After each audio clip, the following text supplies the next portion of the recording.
Bom dia, boa tarde, boa noite. Bem-vindos à Nave Mãe, diretamente aqui da mesa da Sepim Capital, Rio de Janeiro, com escritórios no Cuiabá, no Rio de Janeiro, em outros lugares do Brasil e no mundo, no futuro próximo, assim esperamos. Hoje, diretamente pousamos aqui em Tel Aviv, embora aeroportos estejam fechados. A gente teve esse final de semana muito agitado, com uma notícia muito triste, né? Um ataque lá pelo pessoal do Hamas em Israel. Há um troco, né? Uma reviravolta por parte de Israel, já retomou todas as áreas ocupadas, segundo o Ministério da Defesa, e está partindo para fazer um, um cerco com tudo fechado, um bloqueio total, uh, cortando água, telefone, luz, comida, tudo, na faixa de Gaza, como uma forma de impor a liberação. Os números estão muito abertos ainda, parece que tem mais de 100 pessoas sequestradas, os números de mortos chegam perto de 1000 já. Temos 700 quase confirmados, mais um sem número de não confirmados. A coisa ainda está esquentando ainda vai esquentar mais antes de esfriar. E aí a gente tem o mundo, como é que o mundo está recebendo isso? O mundo está recebendo com muita preocupação, porque existe o risco de uma escalada, como eles chamam, né? Mais gente entrando no conflito, os Estados Unidos, aí a Rússia já mandou um recado para os Estados Unidos não se mexer muito, mas os Estados Unidos já confirmou que está enviando alguns caças de múltiplas funções, né, como o F-15 e o F-22 para Israel, e a coisa tende a ficar mais difícil. O George Washington, salvo engano, que é o maior e mais moderno porta-aviões, quando a gente fala que um porta-avião está indo, é bom lembrar sempre que tem tipo 10 destroyers, 3 submarinos, 40 fragatas, e é o kit do porta-avião que está indo. Então é um volume gigantesco de coisas que estão indo, mais os aviões que estão em cima do porta-aviões. Então a esquadra do porta-aviões de George Washington, salvo engano, está indo para ali para o mar, ali em Israel, e enfim, aparentemente ainda vai piorar antes de melhorar, tá? Com isso, a gente tem o S&P caindo 0,76, parece que ele tá bonitinho, mas é porque ele abriu já num gap fantástico para baixo. Foi bater uma mínima, isso aqui é a média de 200, aliás é uma mínima de 200, e aí a coisa respirou, mas está com jeitinho de ceder. Nosso Ibov na sexta-feira veio beijar a média de 200, que é um ponto muito importante, né?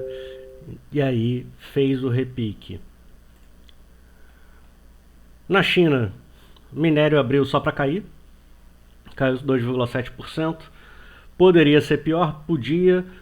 O grande impacto disso é sempre que tem uma guerra, o pessoal estressa, e aí o estresse do minério é esse. Achei bem razoável a queda. Poderia ser pior? Com certeza. Acho que foi até bem positivo. O petróleo subindo 3,4%, chegou a bater 4 blau, quase 5% hoje de madrugada. A madrugada foi agitada, mas o pessoal está parando para ver. Por quê? O petróleo aumenta porque a gente está envolvido países, uma nação árabe, né, um povo árabe, junto contra um povo judeu, no meio do Oriente Médio, que é o maior produtor de petróleo do mundo. A gente tem aí até o Irã, que está um pouquinho acima, mas existe a ideia de que o Irã financiou o Hamas e ajudou a planejar e tudo mais, e aí qualquer boicote a mais para o Irã que pudesse ser colocado, implementado, lembrando que o Irã recebeu algumas benesses dos Estados Unidos nos últimos 12 meses, isso pode ser revertido, e aí daí um pouco da pressão do petróleo no mundo. O VIX subindo 10%, relaxou um pouco das máximas, mas ainda está em alta, tá? Isso é importante notar que o VIX está subindo, o risco está subindo do mundo. Hoje é feriado de Cristóvão Colombo nos Estados Unidos, então o mercado de Treasury está meio parado. Oficialmente ele está fechado, mas na prática tem algumas operações, mas é bem insosso. O mercado de Treasury cede, no geral, as taxas de juros americanas cedendo e futuros americanos também cedendo, 0,73. O que isso diz pra gente? Que podemos estar vendo um pouco já os primeiros passos do Flight to Safety. Mas eu queria mostrar para vocês algumas coisinhas que eu vi esse final de semana. Isso aqui, basicamente, isso aqui é um relatório meio que interno para clientes exclusivos do Goldman Sachs. E eu achei isso aqui na internet, isso é fresquinho, que são as máquinas, os CTAs, que é o Computer Traded Algorithm, e são algoritmos, como é que os robôs operam, né? Então, o que a gente tem? A gente tem a galera os computadores estão mais zerados, eles ainda não estão short, mas eles estão mais zerados do que o mercado caiu. Eu tendo a acreditar nos CTAs. Tá, então é aqui. E qual é a graça da coisa? Para essa semana, se o mercado ficar parado, os CTAs vão vender, os computadores vão vender 52 bilhões de dólares. Se o mercado subir, ele compra só 3. Se o mercado cair, ele vende 65. Pelo resto do mês, se o mercado ficar parado, ele vende 73. Se subir, sobe até 195, porque existe a sazonalidade do final do ano, a natalina, né, como chamam, e é tradicional. Mas se cair, ele vende 122, ou seja, parado ou caindo, ele vende. Ele só compra se subir. Racional do posicionamento é: se o S&P estiver acima de 4.470 é para comprar, abaixo de 4.300 é para vender. O futuro já está abaixo de 4.300. E aí uma coisa que eu venho falando o nome do jogo é entrar long nos títulos. Eles têm até 334 bilhões de dólares para comprar em títulos. Isso não é pouca coisa, sendo que existe isso só no Goldman Sachs, e existe no mercado de CTAs como um todo uma posição short de 274. Por que isso é importante? 274 bilhões. Por que isso é importante? Isso é importante porque CTAs, quando viram a mão, quando estão shorts e o mercado começa a ir contra eles, eles zeram com uma violência muito grande. Então, grosseiramente, a gente tem aqui quase 600 bilhões virando a mão essa semana, esse mês que sai essa semana. Isso pode dar um gás nos títulos públicos, tá? Calendário da semana. Hoje a gente tem um dia completamente morto. Se não fosse a guerra, hoje seria um dia de nada. Terça-feira a gente tem alguma coisinha, mas só pessoas falando.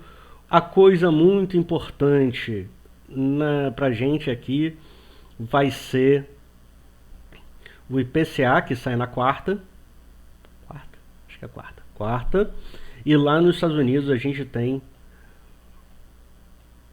o CPI. O CPI sai nos Estados Unidos. O mercado está esperando uma queda no índice cheio e uma manutenção em níveis baixos do núcleo. Eu tendo a concordar com isso porque eu estou vendo um arrefecimento grande nos mercados imobiliários e de automóveis, que são players que têm peso. A gente tem combustíveis ainda voláteis que devem compor para cima o CPI, mas olhando para o mercado imobiliário, olhando para o mercado de automóveis como um todo, usados, novos e autopeças, a gente deve ter uma retraçãozinha. E aí, na média, pondera tudo, sobe menos do que o mês passado. Isso aqui vai ser bom e ao mesmo tempo ruim, porque a gente vai ver as taxas de juros caindo, mas a gente também vai ver a explicação por essa queda. E se a gente olhar e tiver notícias do mercado imobiliário trazendo deflação e de carros trazendo deflação, isso pode estressar os mercados um pouco, tá? A gente depois do CPI tem estoques de petróleo, que deve manter um déficit, e aí a gente vai ter inflação na China e balança comercial na sexta-feira.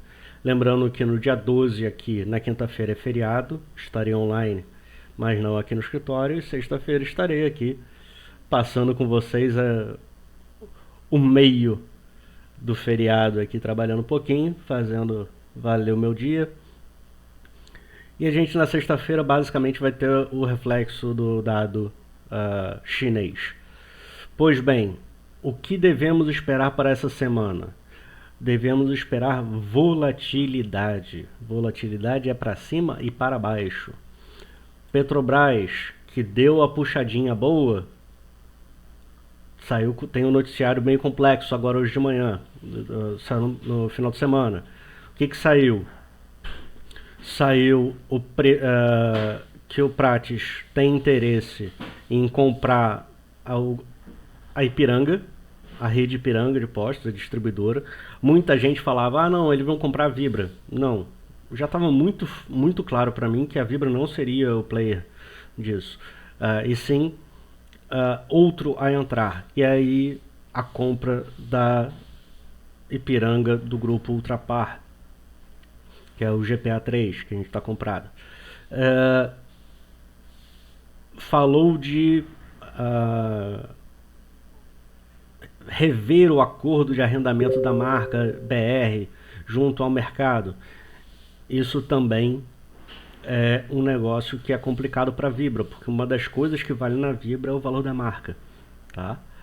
E a Petrobras entrando de novo no ramo de distribuição, isso pode complicar a vida de um monte de gente, principalmente da Vibra.